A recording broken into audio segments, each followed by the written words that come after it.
ہمارے پہلے خطبے کا موضوع گناہان کبیرہ اور گناہان کبیرہ میں سے امانت میں خیانت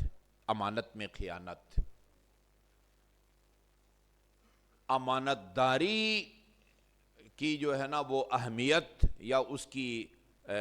عظمت کے لیے میرے خیال میں اتنا ہی کافی ہے کہ مشرکین جو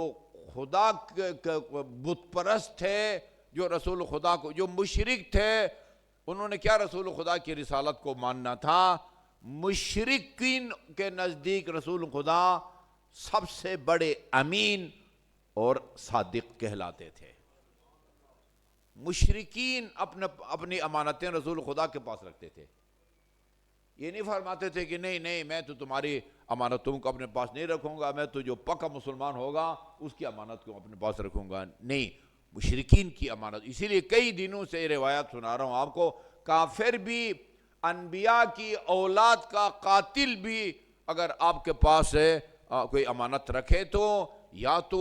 اس کو قبول ہی نہ کریں کہ بھئی یہ میں ذمہ داری نہیں لیتا، اگر ایک دفعہ ذمہ داری لے لی ہے تو پھر اس میں خیانت کا حق نہیں پہنچتا۔ مشرکین کی امانتیں پتہ نہیں درجنوں امانتیں آن حضرت کے پاس تھی، اور جب حالات کی وجہ سے آپ کو ہجرت کرنا پڑی تو تمام کے تمام امانتیں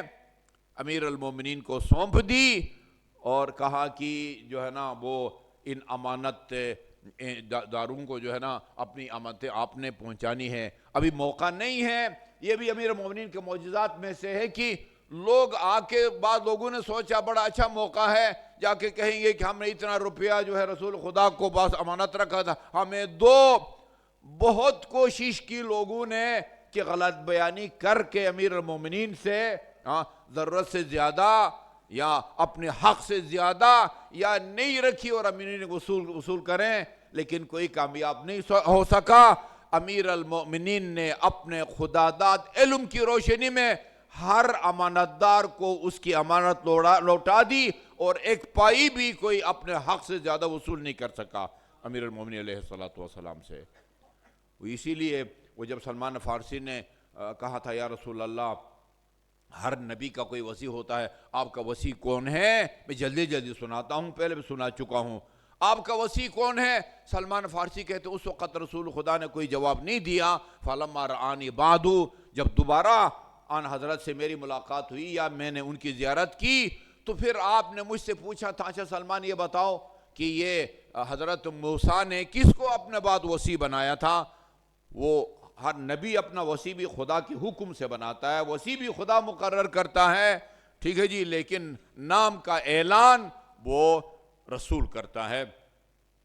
یا ایھا الرسول بلغ ما انزل الیک من ربک، پہلے یہ بتا چکا تھا اللہ تعالیٰ کہ اپنے بعد علی کو وصی بنانا ہے، اور پھر یہ پیغام آیا کہ وہ جو قرار تھا نا، اب یہ بڑا اچھا موقع ہے، 100 لاکھ کا مجمع پھر ملے نہ ملے اعلان کر دو، ٹھیک ہے جی۔ اللہ کے حکم سے رسول خدا نے فرمایا والذی لا الہ الا ہو، جب لوگوں نے پوچھا یہ جو علی کو ہمارے اوپر آپ نے مسلط کر دیا ہے اور اعلان کر دیا من کنت مولا فہذا علی المولا، یہ آپ نے اپنی طرف سے اعلان کیا ہے یا اللہ کے حکم سے؟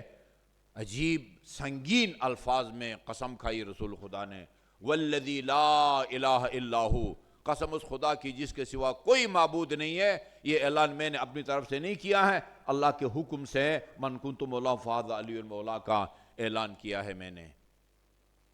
جی تو سلمان فارسی نے کہا یوشع بن نون تھے،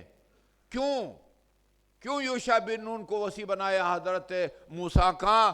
سلمان فارسی نے جواب دیا بڑا اچھا فارمولہ، لأنہ کان اعلمہم، کیونکہ حضرت موسیٰ کے بعد سب سے زیادہ علم یوشع بن نون کے پاس تھا۔ یہ ایک فارمولہ سلمان فارسی نے بتایا، رسول خدا نے اس کے اوپر جو ہے نا وہ صحت کی مہر لگا دی، فرمایا کہ اگر کسی بھی نبی کا وصی وہی ہوتا ہے جو اس نبی کے بعد سب سے بڑا عالم ہو، فوصی۔ اب اس سوال کا جواب سنو جو تم نے چند گھنٹے پہلے یا چند دن پہلے کیا تھا، میرا وصی الذی یقضی دینی، میرے ذمہ واجب الادا، وہ قرض بھی ادا کرے گا اور لوگوں کے پاس جو امانتیں ہیں وہ بھی ان تک لوٹائے گا، وہ علی بن ابی طالب علیہ السلام ہے۔ یہ اعلان کیا حضرت نے۔ امانت کا ایک مفہوم ہمارے ذہن میں ہے یہ کہ میں آپ کے پاس کوئی رقم رکھوں، موبائل رکھوں، گھڑی رکھوں، مکان رکھوں، یا مثلا اور کوئی قیمتی چیز، یا آپ میرے پاس رکھیں، کوئی مال امانت رکھیں، اس میں مالک کی اجازت کے بغیر اس کو استعمال میں لانا جائز نہیں ہے۔ یہ جب لفظ امانت ہم سنتے ہیں تو ہمارے ذہن میں یہی پیسہ، یہی مکان، یہی گاڑی، یہی موبائل یا وہ گھڑی آتا ہے۔ آج میں کچھ ایسے 2-3 امانتوں کی طرف اشارہ کروں گا کہ جو اللہ کا ہمارے ذمہ واجب الادا ہے۔ اللہ نے ہمارے پاس وہ چیز امانت رکھی ہے، رسول خدا نے وہ چیز ہمارے پاس امانت رکھی ہے، ہم پابند ہیں کہ اللہ نے جو ہمارے پاس امانت رکھی ہے اس میں خیانت نہ کریں، رسول نے جو امانت رکھی ہے اس میں خیانت نہ کریں۔